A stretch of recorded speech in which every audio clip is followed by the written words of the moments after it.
Lisons ensemble dans l'Apocalypse au chapitre 2, les versets 12 à 17.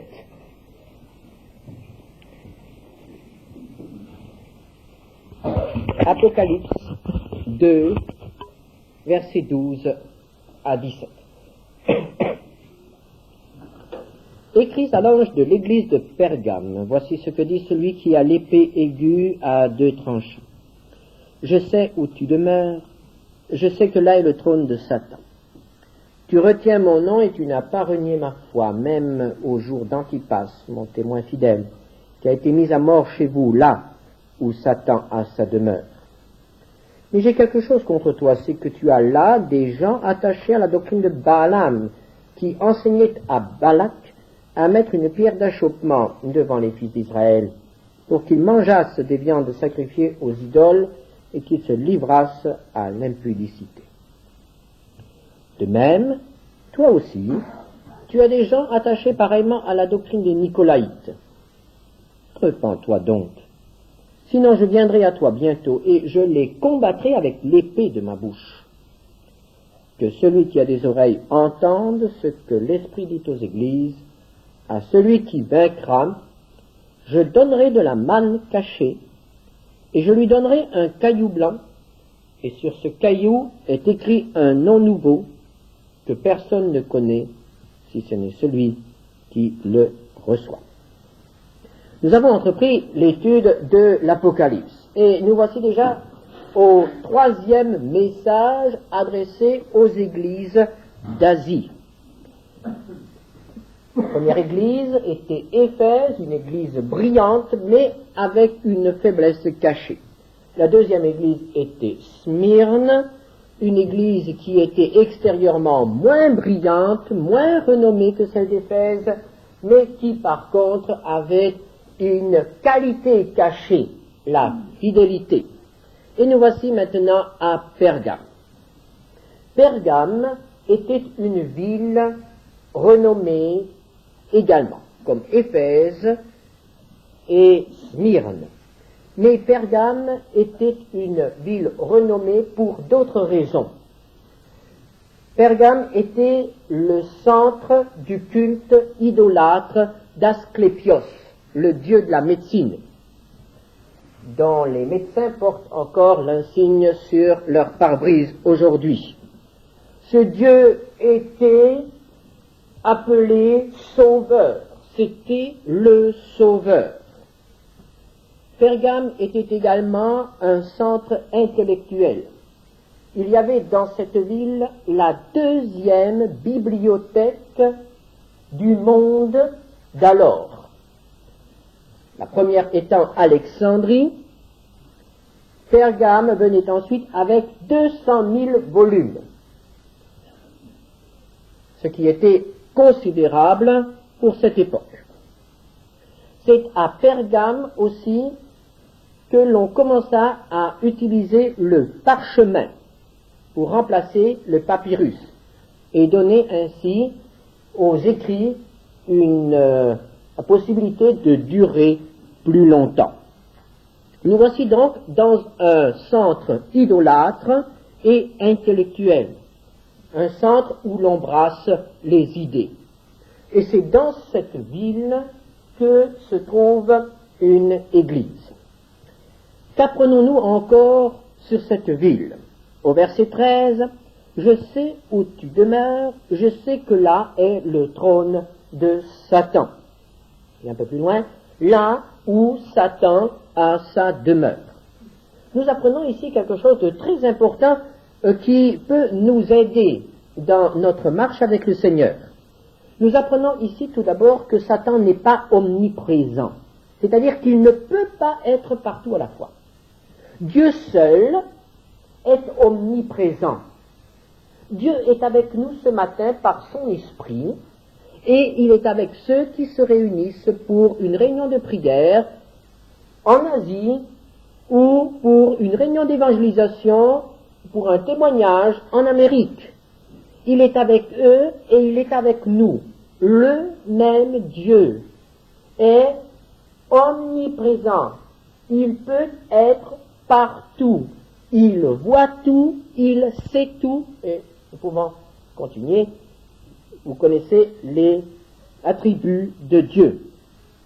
Mais Satan n'est pas Dieu.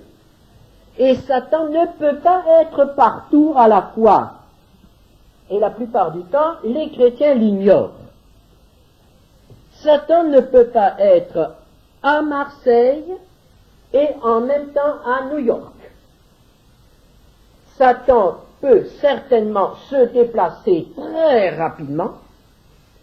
Satan a des possibilités de renseignement, de connaissance et d'action qui échappent de loin à tout ce que nous pouvons imaginer, mais il ne peut pas être partout à la fois. Et c'est d'ailleurs une de ses faiblesses.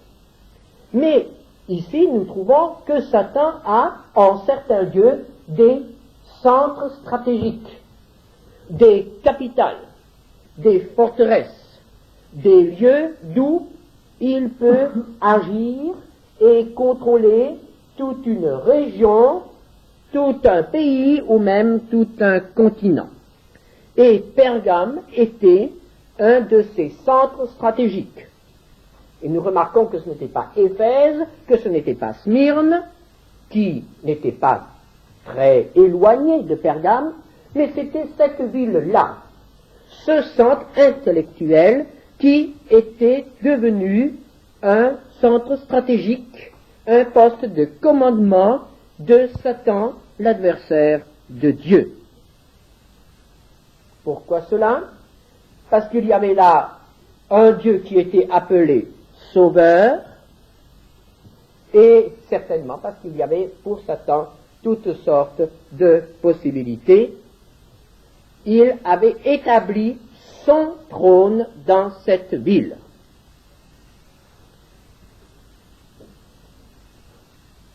Nous devons savoir cela quand nous pensons à certaines villes, certaines régions ou certains pays. Il y a certainement des lieux qui sont plus particulièrement, plus intensément que d'autres lieux sous la domination de Satan. Et ce qui nous réjouit, c'est que là, dans cette ville, dans cette capitale de Satan, quelques âmes avaient été arrachées à son pouvoir. Quelques âmes étaient passées des ténèbres à la lumière. Des hommes et des femmes avaient reconnu qu'il n'y a point d'autre sauveur que Christ. Des hommes et des femmes avaient reconnu que la vraie sagesse est en Jésus-Christ. Et une église s'était constituée. C'est-à-dire qu'il y avait un rassemblement de quelques hommes et femmes qui proclamaient la souveraineté de Jésus-Christ, son retour, et qui vivaient non pas selon l'esprit de Satan, mais selon l'esprit de Dieu. Là où était établi un trône de Satan, là où Satan avait sa demeure. Frères et sœurs, n'ayons pas peur d'apporter l'Évangile dans des régions et dans des pays où se manifeste une très grande opposition. N'ayons pas peur d'apporter l'Évangile même là où Satan a sa demeure. Parce que l'Évangile, la vérité, est plus fort que le mensonge. La lumière est plus forte que les ténèbres. Et Jésus a vaincu Satan. Ne nous laissons pas intimider, mais allons là où Satan a sa demeure et apportons l'Évangile pour que des âmes soient sauvées, pour que des âmes soient arrachées au prince des ténèbres, pour qu'une église, pour que des églises soient fondées et proclament qu'il n'y a qu'un seul sauveur, le Seigneur Jésus-Christ. Et quand nous prions, quand nous intercédons pour l'humanité, demandons au Seigneur d'aider ceux qui vont jusque dans les régions où règnent les ténèbres du paganisme, de l'athéisme, pour qu'ils soient préservés et qu'ils puissent voir le triomphe de Dieu.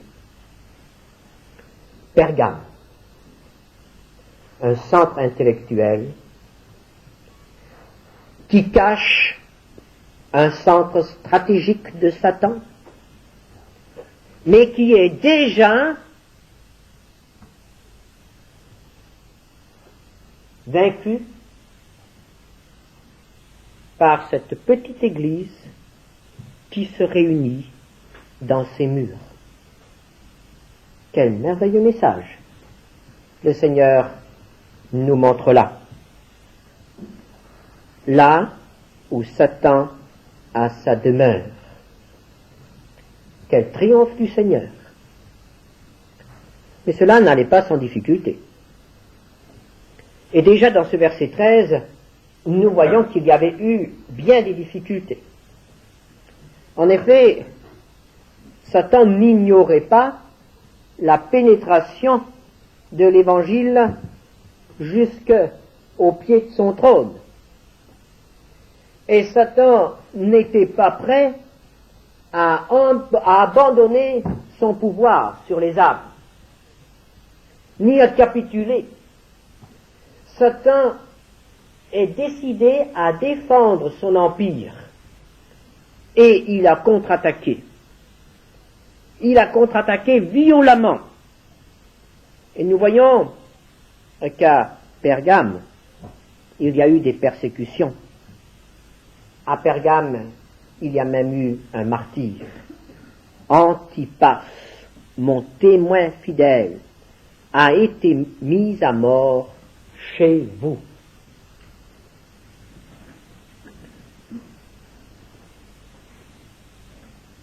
La vie de chrétien, là où Satan a sa demeure, n'est pas une vie de repos extérieur, mais une vie de combat. Et une vie qui connaît la souffrance. Mais ce qui nous réjouit dans ce premier texte, dans ce verset 13, c'est que l'Église n'a pas été ébranlée. Verset 13 toujours, « Tu retiens mon nom, tu n'as pas renié ma foi. » L'Église n'a pas eu honte du nom de Jésus. L'Église a eu le courage de dire « Jésus seul est sauveur », alors que la foule criait « Asclépios est sauveur ». Tu retiens mon nom. Tu ne te trompes pas de nom quand tu parles du Sauveur. Et tu n'as pas renié ma foi. C'est-à-dire que ta confiance en moi n'a pas été ébranlée, même lorsqu'un des tiens a dû être fidèle jusqu'à la mort et a déposé sa vie. Tu retiens ma foi, et c'est pourquoi tu as vaincu.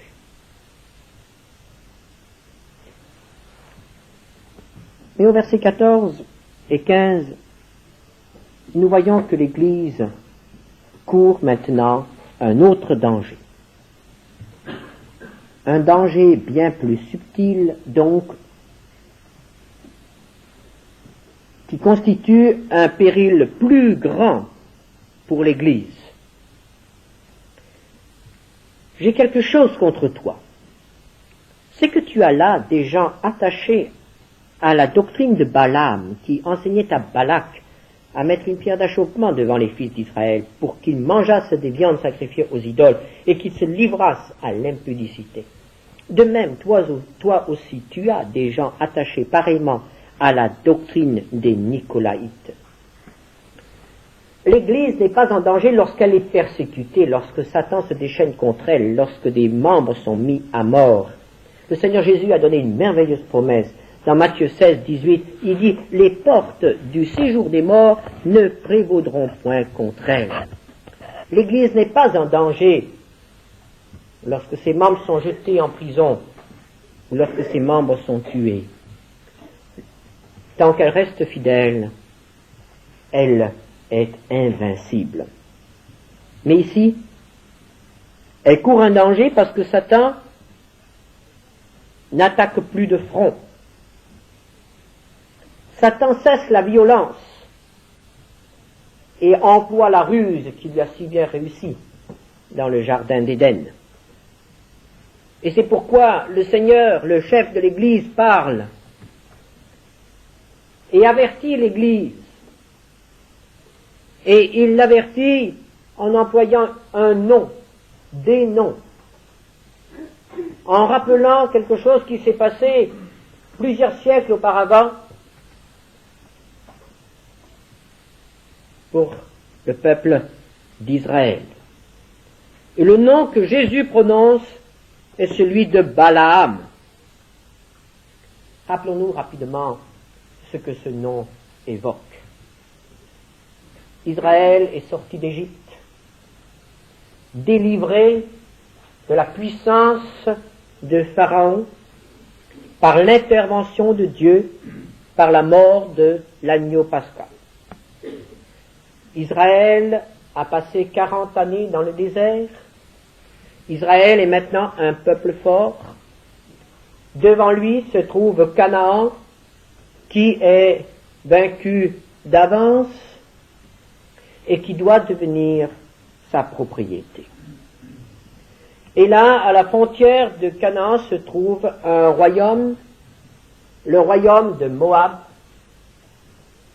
Le roi réalise qu'il ne peut pas affronter ce peuple qui se trouve à ses frontières. Il réalise que ce peuple est plus fort que lui et que cette force est une force surnaturelle. Alors Balak, le roi de Moab, décide de combattre Israël avec des armes surnaturelles, c'est-à-dire en employant les sortilèges, la magie, la malédiction. Et pour cela, il fait venir un homme appelé Balaam. Il lui promet une grande récompense s'il parvient à maudire Israël. Mais Balaam, empêché par l'Esprit de Dieu, ne peut maudire Israël, mais doit le bénir. Et il avoue, dans Nombre 23, l'enchantement ne peut rien contre Jacob, ni la divination contre Israël. La violence a échoué, la magie a échoué, mais Balaam conseille maintenant la ruse. Et cette ruse consiste à fraterniser avec le peuple d'Israël, à établir des relations de bon voisinage avec ce peuple. C'est la coexistence pacifique entre Moab et Israël. Et les ambassadrices de cette coexistence pacifique seront une armée de belles jeunes filles qui iront se promener dans le camp des Hébreux. Et ces ambassadrices avaient certainement du talent, puisqu'elles ont remporté de francs succès. Mais elles étaient chargées aussi de provoquer des fêtes et d'initier le peuple de Dieu à la culture de Moab. Et c'est ainsi que le peuple de Dieu a été conduit à s'intéresser au Dieu de Moab. Et on a vu dans le camp d'Israël des autels qui se sont dressés, qui ont été dressés pour les dieux de Moab. La ruse avait réussi. Ni la violence, ni la magie, mais la coexistence pacifique. Et que s'est-il passé? La colère de Dieu s'est déchaînée contre son peuple infidèle. Il n'a plus pu le protéger. Et Israël était désormais vulnérable. Si le roi de Moab avait attaqué avec son armée, il aurait remporté une belle victoire.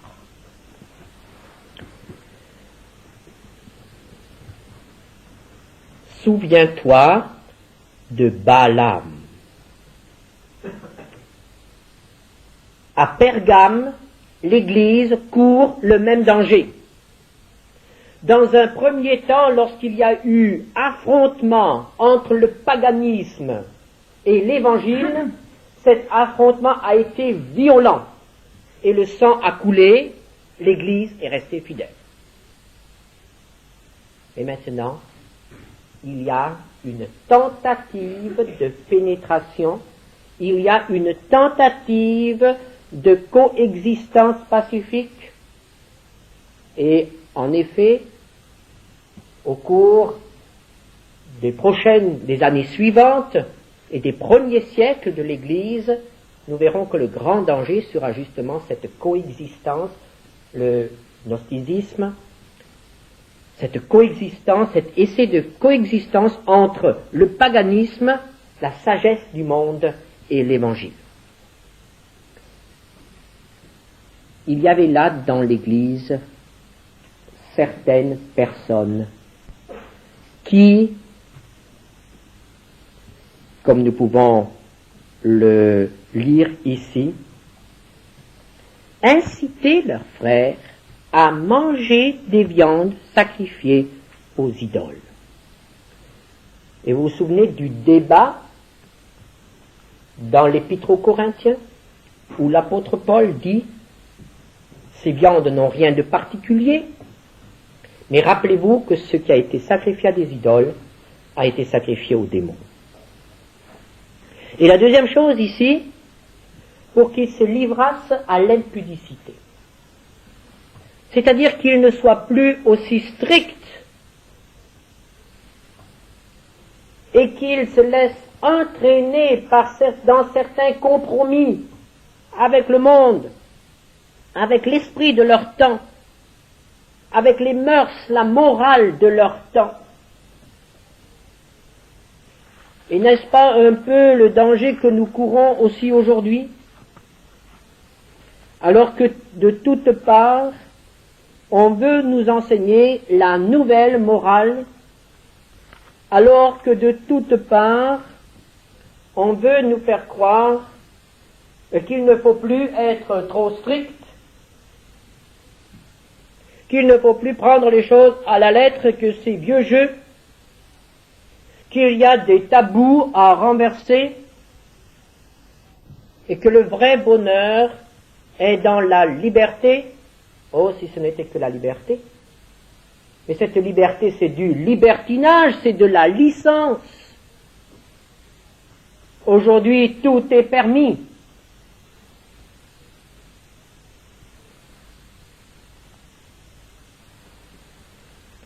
Alors, rappelons-nous ce que dit l'apôtre Jacques.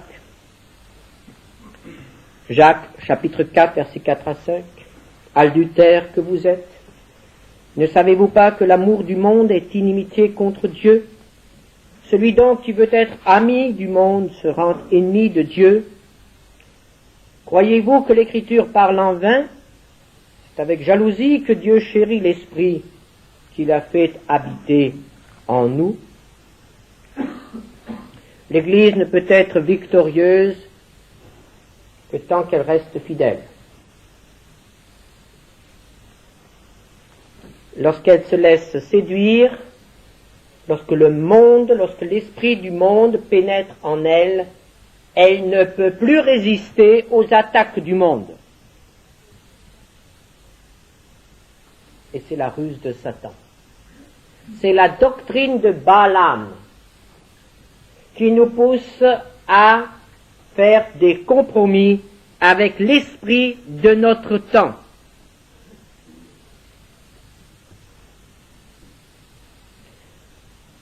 Que dit le Seigneur? Est-ce que c'est grave? C'est très grave.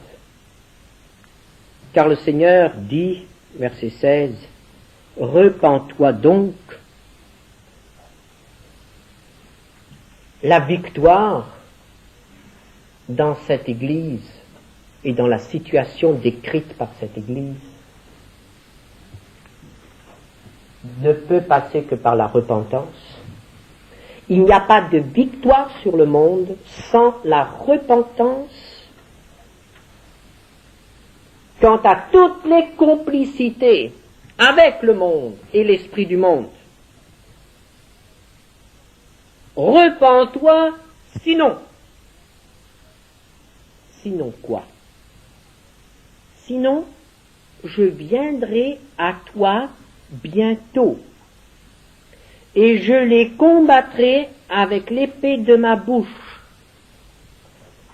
Autrement dit, le Seigneur s'adresse aux pasteurs, aux anciens de cette Église, à tous les chrétiens fidèles dans cette Église, et leur dit, repentez-vous. Repentez-vous de ce que le monde a pu pénétrer chez vous.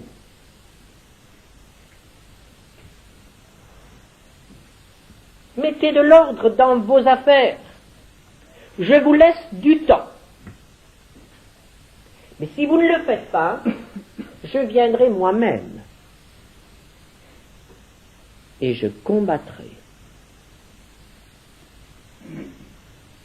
Évidemment, on serait tenté de dire, oh, si le Seigneur le fait, ça sera bien mieux fait. Évidemment. Mais ce n'est pas l'esprit de ce message. Le Seigneur voudrait que les chrétiens prennent conscience et agissent. Car lorsqu'il doit lui-même combattre,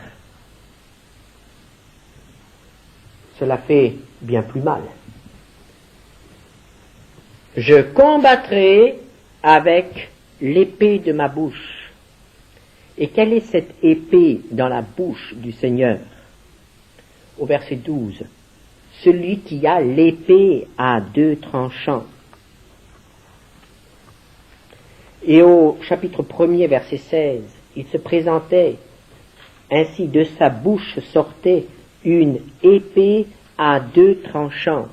Quelle est cette épée qui sort de la bouche du Seigneur? C'est la parole de Dieu.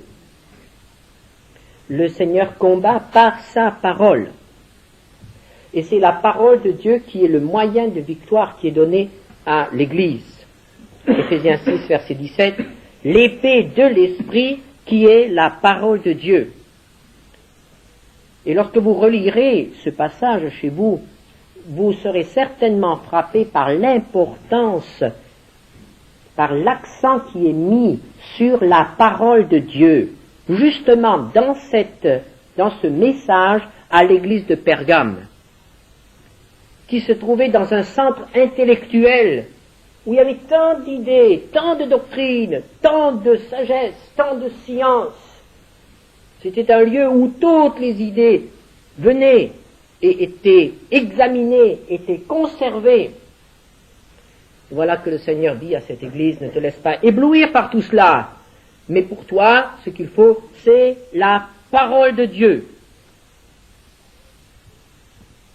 La victoire, lorsque nous sentons que nous nous laissons glisser vers le monde, c'est la parole de Dieu. la lecture de la parole de Dieu. Et cela est encore confirmé au verset 17. Que celui qui a des oreilles entende ce que l'Esprit dit aux églises. À celui qui vaincra, je donnerai de la manne cachée. La manne, c'est de nouveau quelque chose qui nous fait penser au désert. C'est cette nourriture que le peuple d'Israël trouvait chaque matin. Ce pain du ciel qui lui était donné et qui était comme un gâteau de miel. Cette manne nous fait penser à la parole de Dieu de nouveau. Cette parole que nous lisons le matin et qui est pour nous une nourriture pour toute la journée. Celui qui vaincra recevra la manne. Le monde n'aime pas la manne. En Égypte, on ne mangeait pas la manne. La manne est la nourriture du peuple dans le désert. Une nourriture que le monde méprise, mais une nourriture qui donne la force d'avancer et de remporter des victoires. Le monde méprise la Bible, mais ceux qui lisent la Bible et qui la reçoivent comme une nourriture font l'expérience de sa force, de sa puissance. Et que recevront ceux qui vaincront dans cette église de Pergame? Je lui donnerai un caillou blanc.